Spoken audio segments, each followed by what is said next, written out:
Une crise existentielle s'annonce toujours de manière progressive.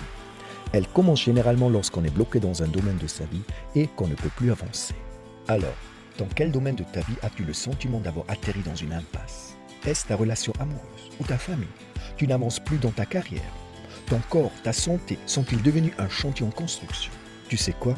Cela peut arriver, c'est humain. De temps en temps, nous avons tous le sentiment d'avoir atterri dans une impasse. Se retrouver dans une situation enlisée de ta vie n'est pas une grosse catastrophe. Y rester par contre, oui. Il y a des gens qui passent toute leur vie dans une telle situation. Je sais, les changements sont douloureux. Ce processus d'évolution ou de changement pour devenir la meilleure version de toi-même est douloureux. Mais crois-moi, rien n'est aussi douloureux que de se sentir impuissant et enfermé dans un endroit sans espoir ni perspective, dans un endroit où tu ne voulais jamais arriver, un endroit où tu ne devrais pas être. Les psychologues te le confirmeront. Rien ne cause plus de douleur intérieure que de réaliser que ce que nous expérimentons et réalisons dans ce monde extérieur n'est qu'une fraction de ce dont nous sommes réellement capables. Profondément, tu sais exactement que tu pourrais faire de grandes choses. Et ensuite, tu vois à quel point ta vie a été si peu développée. Cela peut être très douloureux.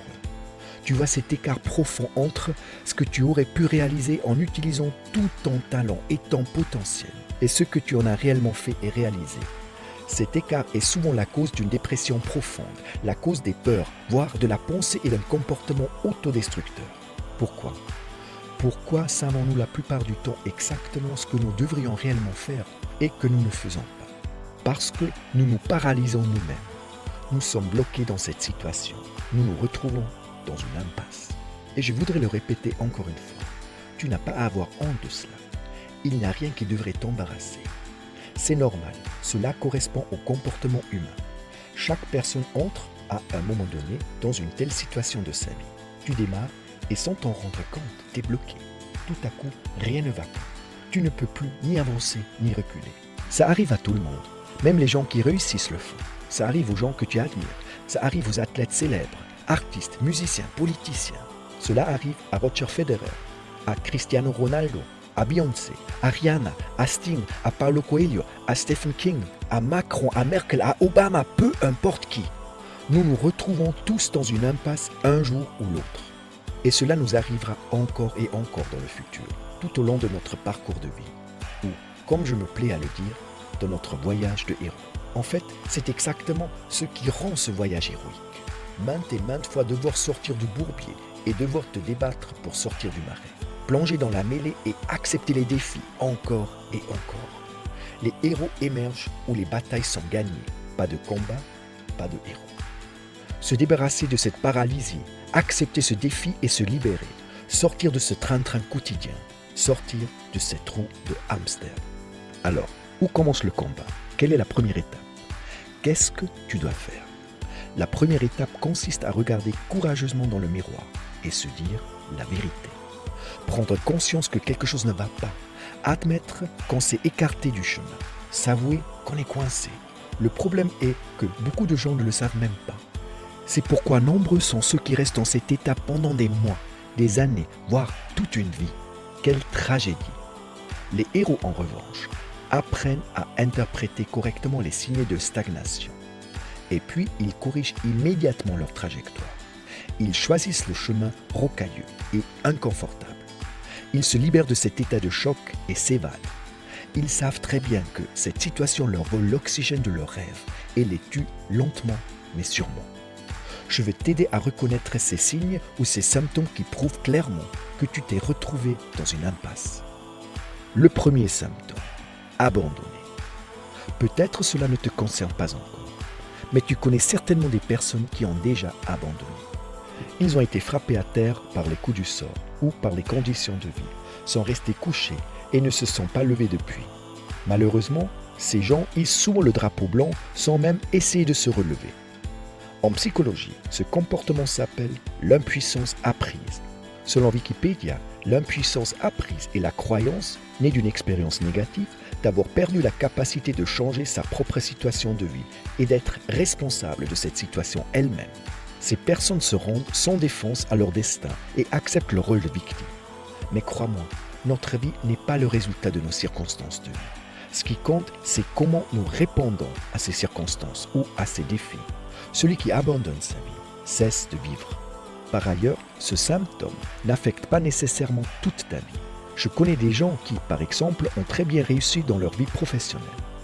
Mais en ce qui concerne leur partenaire de rêve ou leur vie amoureuse, ils ont depuis longtemps jeté l'éponge.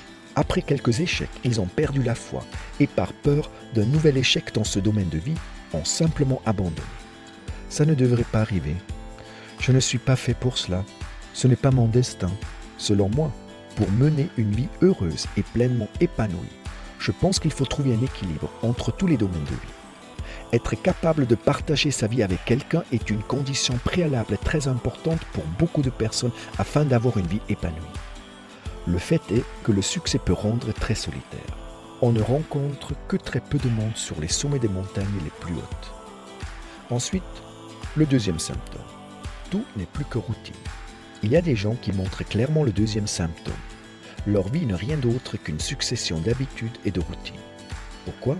Pour apporter sécurité et contrôle dans leur vie, ils sont devenus des animaux routiniers. Ils trouvent le confort et la sécurité dans leur routine quotidienne, minutieusement planifiée. Cela leur donne une impression de contrôle et de stabilité. Ils essaient ainsi d'échapper au chaos et aux incertitudes de la vie. Mais au fil du temps, ils deviennent de plus en plus prisonniers de leur chemin tout tracé. Tout est prévisible, aucune aventure. Le réveil sonne, ils se lèvent, emmènent les enfants à l'école, vont au travail, font leurs heures au bureau, rentrent à la maison, dînent, regardent la télévision et se couchent. Puis le lendemain, ils se lèvent de nouveau et répètent le tour. Métro, boulot, dodo. Jour après jour, semaine après semaine, mois après mois, année après année. Toute tentative visant à briser ce modèle constitue une menace pour le fonctionnement de leur monde. Ils ont un plan pour tout et s'y tiennent minutieusement. Ce qui ne peut pas être planifié et contrôlé leur fait peur.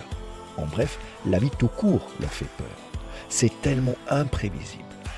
Et ainsi, ils se retirent de plus en plus dans les domaines de la vie qu'ils arrivent à contrôler, même si cette zone devient de plus en plus petite.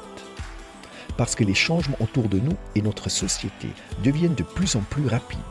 Ainsi, la zone dans laquelle ils se sentent bien rétrécit encore plus vite. Les murs de cette prison mentale se rapprochent de plus en plus. Ils s'embourbent de plus en plus jusqu'à ne plus réussir à avancer ou reculer. Et tout ceci pour une seule raison. Le courage leur manque pour se replonger dans l'aventure et reprendre confiance en la vie. Et ainsi se permettre de vivre. N'as-tu parfois pas le sentiment d'être enfermé dans une cage, de tourner en rond, comme dans une roue de hamster ? Ne penses-tu pas parfois que ta vie n'est rien d'autre qu'une longue séquence de banalités mortellement ennuyeuses ? Voici les 2 premiers symptômes. Dans une semaine, je te parlerai de 4 autres symptômes ou signes qui montrent clairement que tu as atterri dans une impasse, c'est-à-dire 4 autres signes avant-coureurs d'une profonde crise existentielle. Mais si tu ne veux pas attendre aussi longtemps, si tu veux savoir dès maintenant ce que tu peux faire pour t'en sortir et surtout si tu veux apprendre dès aujourd'hui comment te battre pour regagner ta place dans la vie, alors bien sûr, je t'invite dès à présent à t'inscrire et à participer à mon dernier webinaire « Sortir de l'impasse, retour à la vie ». Il suffit de cliquer sur le lien ci-dessous et de t'inscrire à ce webinaire gratuit. Si tu as aimé cette vidéo, partage-la avec tes amis et abonne-toi à notre chaîne YouTube et à notre page Facebook. Si tu es nouveau parmi nous, bienvenue, tu as trouvé l'endroit où des centaines de personnes se donnent rendez-vous pour ensemble devenir la meilleure version d'eux-mêmes. Alors, si tu n'es pas encore inscrit, rejoins-nous. Maximus Daily est complètement gratuit.